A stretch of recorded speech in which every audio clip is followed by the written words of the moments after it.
Guys, कहते हैं कि अगर किसी के लिए गड्ढा खोदोगे तो खुद गड्ढे में गिर जाओगे।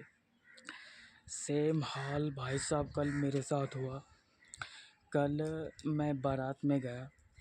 बारात में जब गया तो थोड़ी देर बाद दूल्हा स्टेज पर आया। इतने में ही मेरी घरवाली का फ़ोन आया, चीकू की मम्मी का, और वो पूछने लगी कि स्टेज पर क्या दुल्हन आ गई। तो मैंने मजाक मजाक में भाई साहब ये बोल दिया दीप से कि नहीं, दुल्हन का जो पेट है वो ख़राब हो गया, दुल्हन लैट्रिन रूम में है। भाई साहब मजाक में ही बोला था, और कल से ही कल 12 बजे रात से ही मेरा पेट ख़राब हो गया। भाई साहब मैं बारात में से 12 बजे रात को आया, तब से लेकर अभी तक 6 से 7 बार हग्गू करने चला गया। तो सही कहते हैं लोग, अगर किसी दूसरे के लिए गड्ढा खोदोगे तो सबसे पहले उस गड्ढे में खुद ही गिरोगे।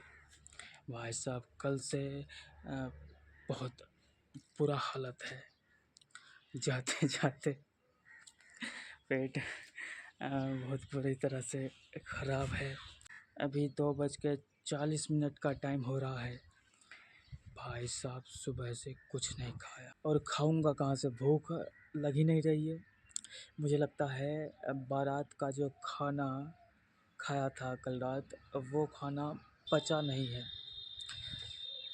जब भी भूख नहीं लग रही है, और उसी के कारण शायद पेट भी खराब हो गया होगा।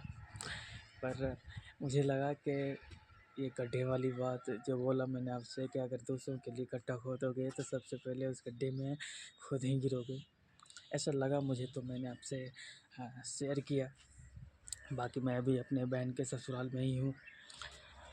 मैं आपको एक चीज़ दिखाना चाहूँगा। ये देखो भाई साहब, ये देखो, जूम करके मैं दिखा रहा हूँ। ये देखो, इतनी धूप में खेत में काम कर रही है। ओ माय गॉड, धूप नहीं लग रहा हुआ भाई साहब। ये देखो आसपास का नज़ारा, देखो एक बार